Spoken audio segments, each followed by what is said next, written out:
الحمد لله رب العالمين. الحمد لله قدم من شاء بفضله وأخر من شاء بعدله، لا يعترض عليه ذو عقل بعقله ولا يسأله مخلوق عن علة فعله. هو الكريم الوهاب، هازم الأحزاب ومنشئ السحاب ومنزل الكتاب ومسبب الأسباب وخالق الناس من تراب. من اهتدى به ما ضل، ومن اتقاه ما زل، ومن اعتز به ما ذل، ومن طلب غناه ما قل. له الكبرياء والجبروت عز وجل، تم كماله وحسن جماله وتقدس جلاله وكرمت أفعاله وأصابت أقواله.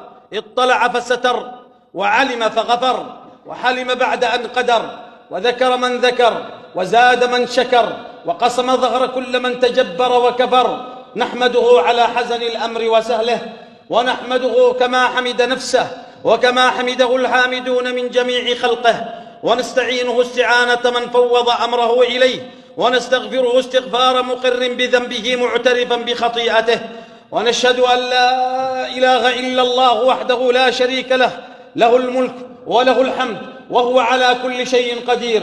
ونشهد أن محمدًا عبده ورسوله الذي ما ضل وما زل وما ذل وما مل وما غل وما كل، فما ضل لأن الحكمة ترعاه والله أيده وهداه، وما زل لأن الله غاديه وجبريل يكلمه ويناديه، وما ذل لأن العز رديفه والنصر حليفه، وما غل لأنه صاحب أمانة وصيانة وديانة، وما مل وما كل لأن له همة كريمة.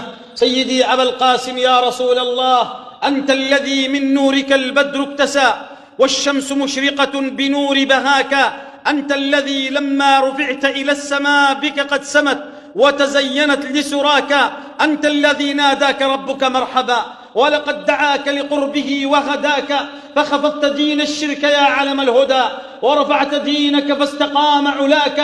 ماذا يقول المادحون وما عسى أن تجمع الكتاب من معناك.